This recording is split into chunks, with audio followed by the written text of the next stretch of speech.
Hi everyone, my name is Sam, and today I'll be walking you through Stack Sweeper. This is a game that my friend Charles and I made. It's a simple game, as you can see, but it's strangely addictive. So, the way that this game works, I'm gonna try my best to play and talk at the same time. But the way that it works is that it's got minesweeper mechanics, as you can see. You are sweeping the board, sweeping the grid, excuse me, for mines. And as you do so, you're also collecting letters as you go. And the idea is that you can collect letters and form words with the letters.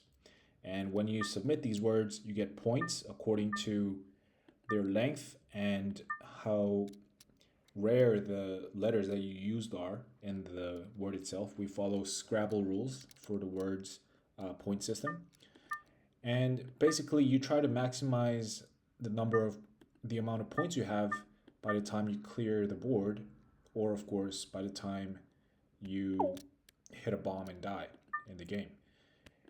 So it seems deceptively simple, I know, the way that I describe it, but if you try it, which you can do at stacksweeper.com, you'll see that there are multiple layers of strategy and complexity built into the game. For example, something that you have to consider is that vowels are very important because without vowels, you simply cannot make words.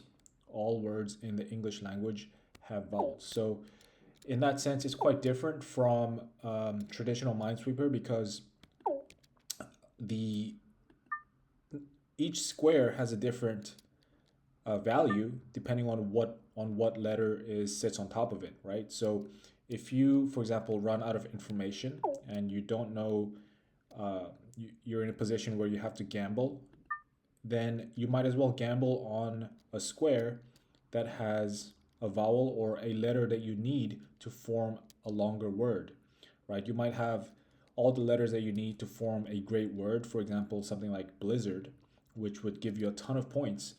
But say that you're missing the last D, and the D is sitting all the way in the middle of the grid with zero information around it, exposed, then it might be worth it for you to take a gamble on that letter, and in order to try and um, get that word. And we've also incorporated things like time gates. So as you can see here, I have 2 minutes left in gate one, and before this gate is over, I need to get 50 points. Otherwise, this game is over for me. So I need to take these things into consideration. Now, am I able to get 50 points in the remaining 2 minutes? Um, Most likely, yes, but that really depends. I really have to kind of focus on it and toggle my attention between collecting letters, sweeping the grid, and also trying to form words with the letters that I have right now. And another thing is the secret word here. So each game, each day, we deliver a new secret word, and you can use it if you submit this word, then you obviously get a big bonus. It's 100 points, I believe. Now, today's word is quite easy. A cup or decorative object awarded as a prize for victory. That would be a trophy. But as you can see, I don't have a Y. I can't submit that word because I don't have a Y. And maybe I can gamble on the Y sitting out here and it'd be worth it. And maybe I should because I have 40 seconds left. TRO. Yeah, that wouldn't work. I don't have a P either. Uh, Maybe just go something like rooster. That's not very good. Uh, Store, only 8 points, not good. Um,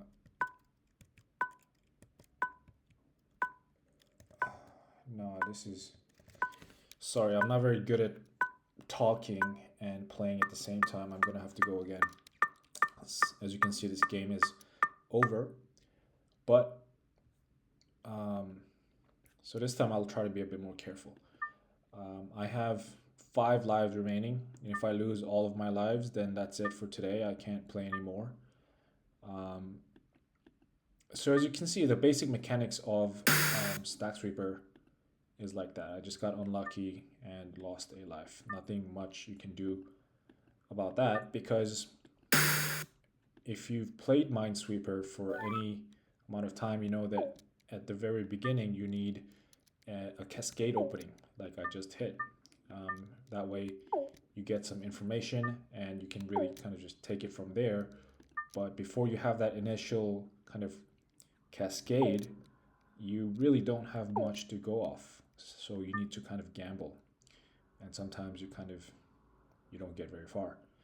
And even when you do hit a cascade, um, sometimes it's not easy, right? So let's see. Okay. This time I'll be a bit more mindful of the time and try to focus and play a little bit better so that um, I can actually try and clear the board. Yeah, last time it was abysmal.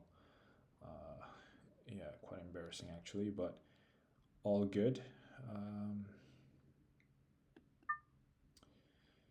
right, I'm not seeing any easy kind of avenues here.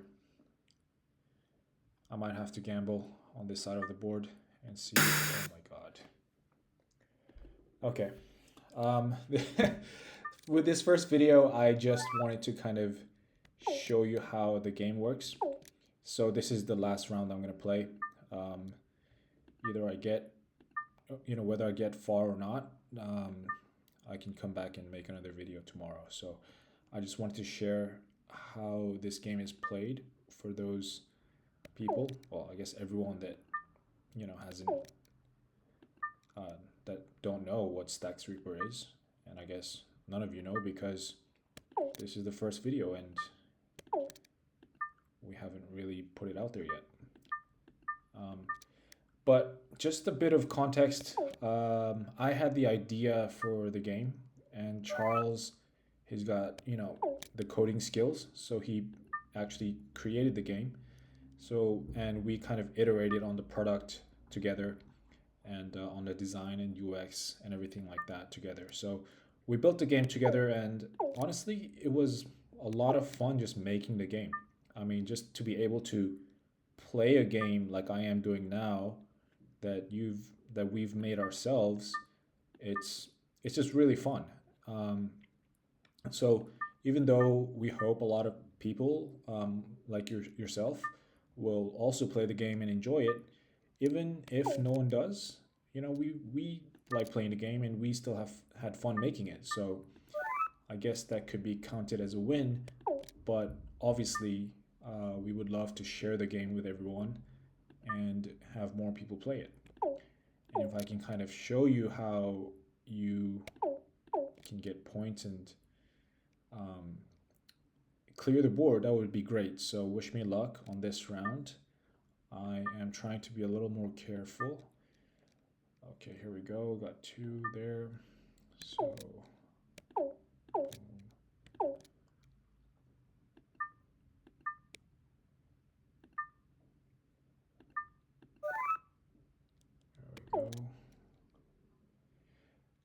Um, yeah, actually, this time around, let's try and kind of.